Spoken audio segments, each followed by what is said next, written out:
మన ప్రియతమ నాయకురాలు శ్రీమతి షర్మిలారెడ్డి గారు ఈ కమిటీలకు సంబంధించినటువంటి ఒక ప్రతిపాదిత జాబితా నియోజకవర్గ సమన్వయకర్తలతో మాట్లాడి స్టేట్ పార్టీ నుంచి అప్రూవల్ తీసుకోవడం జరిగింది. దానికి సంబంధించి మొత్తం 30 మండల పట్టణ కమిటీ అధ్యక్షుల్ని ఈరోజు జిల్లా కమిటీ తరఫున మేము ప్రకటిస్తూ ఉన్నాం. షర్మిలారెడ్డి గారు ఆమోదం తెలిపారు కాబట్టి, పిసిసి నుంచి ఆమోదం లభించింది కాబట్టి ఈరోజు ఈ యొక్క జాబితాని మేము ముందు ఉంచుతూ ఉన్నాం. ఇప్పటికి కూడా మరి రాష్ట్ర ప్రభుత్వం ఈ కూటమి ఏదైతే హామీలు ఇచ్చిందో సూపర్ 6 హామీలు, ఈ హామీలు అమలుపరచడంలో రాష్ట్ర ప్రభుత్వం పూర్తిగా వైఫల్యం చెందింది. సూపర్ 6 కొడతా అని చెప్పినటువంటి చంద్రబాబు ఒక్క రన్ను తీసి మరి ఈరోజు ఆయన ఇంట్లో కూర్చున్నట్లుగా మనకు అర్థమవుతాం. గ్యాస్ సిలిండర్లు మాత్రం ఇచ్చారు, అది కూడా అరకొరగానే, దాంట్లో కూడా కోతలు ఉన్నాయి.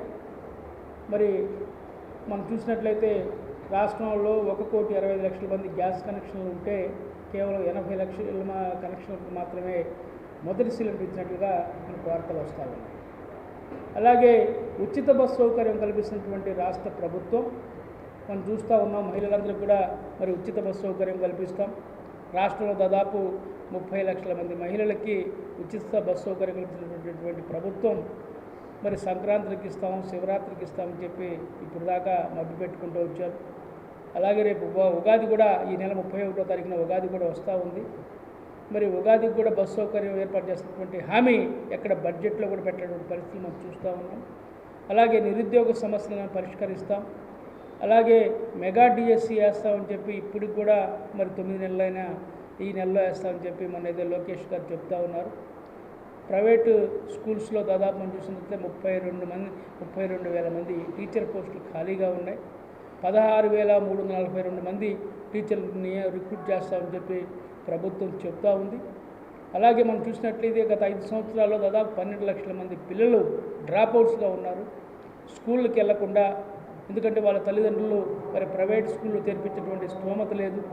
అలాగే గవర్నమెంట్ స్కూల్ చూస్తే మూతబడిపోయినాయి, టీచర్లు లేరు. ఇలాంటి దౌర్భాగ్య పరిస్థితుల్లో ఉంది. ఈ ప్రభుత్వం ఏమో తల్లికి వందనం, మీకు 15,000, మీకు 15,000, మీకు 15,000 అని చెప్పి మాయమాటలు చెప్పారు. ఇప్పుడు ఒక విద్యా సంవత్సరం పూర్తి అయిపోయింది. రేపు మే నెలలో ఏదో తల్లికి వందనం ఇస్తామని చెప్పి చెప్తా ఉన్నారు. అలాగే మహిళా శక్తి పథకం కింద మహిళలందరికీ 1,500 రూపాయలు ప్రతి నెల అకౌంట్లో వేస్తామని చెప్పారు.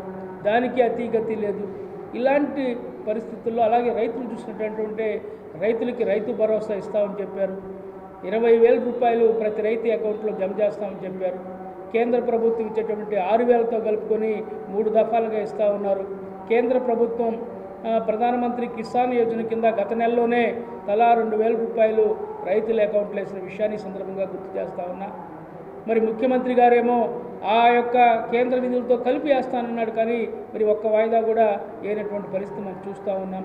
రైతులేమో ఆత్మహత్యలు చేసుకుంటూ ఉన్నారు. మిర్చికి ధర లేక ఇబ్బంది పడేటువంటి పరిస్థితులు ఉన్నాయి. ఇవన్నీ చెప్పుకుంటా పోతే రాష్ట్రంలో అగమ్య గోచరమైనటువంటి పరిస్థితులు ఈరోజు మనకు స్పష్టంగా చూస్తూ ఉన్నాయి. ఒక పక్క మరి ప్రధాన పార్టీ నాయకుడైనటువంటి జగన్మోహన్ రెడ్డి గారు మరి ప్రతిపక్ష నాయకుడిగా పాత్ర పోషించాల్సినటువంటి నాయకుడు నాకు ప్రధాన ప్రతిపక్ష హోదా ఇస్తానే అసెంబ్లీకి పోతానని చెప్పి ఆయనేమో స్కూల్కి వెళ్ళిన పిల్లోళ్ళలాగా మారాన్ చేస్తూ ఉన్నాడు.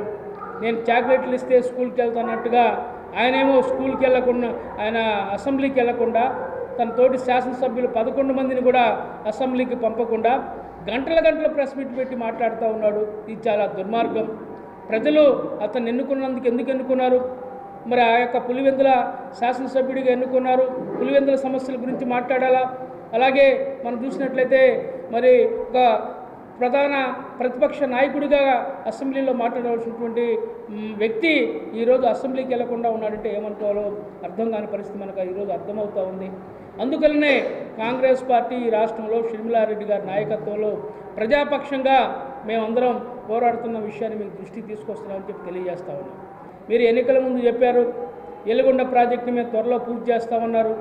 అలాగే మొన్న ఇటీవల కాలంలోనే మంత్రి నిమ్మల రామానాయుడు కూడా ఇరిగేషన్ శాఖ మంత్రి గారు వచ్చి ఆయన మాట్లాడినటువంటి తీరు చూసాం. ఈ 2 సంవత్సరాల్లో ప్రాజెక్టులు పూర్తి చేస్తూ ఉన్నారు. నిర్వాసితులకే దాదాపు మనం చూసినట్లయితే 900 కోట్ల రూపాయలు నిర్వాసితులకు ఇవ్వాల్సినటువంటి అవసరం ఉంది. అలాగే మనం చూసినట్లయితే దాదాపు 4000 కోట్లు అయితే కానీ ఈ ప్రాజెక్టు పూర్తి కానటువంటి పరిస్థితి. మీరు మొన్న బడ్జెట్లో ముష్టి 300 కోట్లు ఇచ్చి ఈ ప్రాజెక్టు ఎప్పుడు పూర్తి చేస్తారు? ఒకసారి ఆలోచించాల్సిన అవసరం ఉంది. ముష్టి 300 కోట్లు ఇచ్చి మీరు ఎన్ని సంవత్సరాలకి ఈ ప్రాజెక్టు పూర్తి చేస్తారు? మనం చూస్తూ ఉన్నాం 1996లో ఇదే చంద్రబాబు గారు ఆ శంకుస్థాపన చేశారు వెలుగొండ ప్రాజెక్టుని ఎన్నికల హామీ కోసంగా. ఆ రోజు ఎన్నికల కోసంగా చేసినటువంటి పరిస్థితి. అయితే రాజశేఖర రెడ్డి గారు, స్వర్గీయ రాజశేఖర రెడ్డి గారు ముఖ్యమంత్రి అయిన తర్వాత ఈ యొక్క జలయజ్ఞంలో అనేకమైనటువంటి నిధులు ఇచ్చి దాదాపు 70% ఆ ప్రాజెక్టుని పూర్తి చేసింది కాంగ్రెస్ ప్రభుత్వం. మనం చూసాం కాంగ్రెస్ ప్రభుత్వ హయాంలో రాజశేఖర రెడ్డి గారు కానివ్వండి, అలాగే కిరణ్ కుమార్ రెడ్డి గారు కానివ్వండి, రోసే గారు ముఖ్యమంత్రిగా ఉన్నటువంటి సమయంలో 70% ప్రాజెక్టుని మేము పూర్తి చేస్తే 10% తెలుగుదేశం, వైసీపీ 2 పార్టీలు ఆ 10 సంవత్సరాల కాలంలో పూర్తి చేయలేకపోయాయి. ఇంకా 20% పనులు మిగిలిపోయి ఉన్నాయి. 4000 కోట్లు కేటాయిస్తే కానీ ఆ ప్రాజెక్టు పూర్తి కాదు. ఇప్పుడేమో తగుదనమ్మా అంటూ నేను వెలుగొండ ప్రాజెక్టుని సందర్శిస్తానని చెప్పి చంద్రబాబు మాట్లాడటం అర్థమైందో మాకు అర్థం కావటంలా. కాబట్టి మేము కాంగ్రెస్ పార్టీ తరఫున డిమాండ్ చేస్తూ ఉన్నాం. అయ్యా ముఖ్యమంత్రి గారు, మీరు జిల్లాకు వచ్చే ముందు ఒక ప్రకటన చేయండి. కనీసం 2000 కోట్లైనా వెలుగొండ ప్రాజెక్టు నిధులు కేటాయించి మీ మంత్రి గారు చెప్పినట్లుగా 2 సార్లు 2000 ఇస్తే 2 సంవత్సరాల ప్రాజెక్టు పూర్తి అయింది. అలా కాకుండా 300 కోట్లు ఇచ్చి సరిపెడతారంటే ఈ ప్రాజెక్టు పూర్తి కాదు, మిమ్మల్ని ఎవరు నమ్మరు. అలాగే పశ్చిమ ప్రకాశం జిల్లా ప్రజలు కోరుకుంటా ఉన్నారు. వెనకబడ్డ ప్రాంతం మార్కాపురం, ఎర్రగొండపాలెం, గిద్దలూరు, దర్శి, కనిగిరి, మార్కాపురం ఈ నియోజకవర్గాలు 5 నియోజకవర్గాలు కలిపి పశ్చిమ ప్రకాశం జిల్లాగా ఏర్పాటు చేయమని చెప్పి డిమాండ్ చేస్తూ ఉన్నారు. మీరు కూడా ఎన్నికల సమయంలో హామీ ఇచ్చారు, దాన్ని కూడా నెరవేర్చమని చెప్పి మేము మీ ద్వారా తెలియజేస్తూ ఉన్నాం. అలాగే మనం చూస్తూ ఉన్నాం పాలకేంద్రం దాదాపు 1,00,000 కుటుంబాలకి మరి మేలు చేసేటువంటి పాలకేంద్రం గత వైసీపీ ప్రభుత్వంలో ఏ విధంగా సర్వనాశనం అయిపోయిందో, ఏ విధంగా మూతపడదో మనం చూస్తూ ఉన్నాం. ఈరోజు మరి ఇప్పుడైనా సరే మీరు ఈ ప్రభుత్వం మరి ఆ యొక్క మూతపడ్డటువంటి పాలకేంద్రాన్ని త్వరగా తెరిపించాలని, ఆ విషయాన్ని కూడా రేపు మీరు మీ యొక్క ఈ సమావేశంలో ముఖ్యమంత్రి గారు ప్రస్తావించాలని చెప్పి కూడా మేము కాంగ్రెస్ పార్టీ తరఫున డిమాండ్ చేస్తూ ఉన్నాం. లేని పక్షంలో షర్మిలమ్మ గారి నాయకత్వంలో పాలకేంద్రం వద్ద పెద్ద ఎత్తున ఆందోళన చేస్తాం. అలాగే వెలుగొండ ప్రాజెక్టును కూడా సందర్శించి ఆ ప్రాంత నిర్వాసితుల్ని, రైతాంగాన్ని కూడగట్టి మరి మార్కాపూర్ కేంద్రంగా పెద్ద ఎత్తున ఆందోళన చేస్తామని చెప్పి కూడా కాంగ్రెస్ పార్టీ తరఫున తెలియజేస్తూ ఉన్నాం.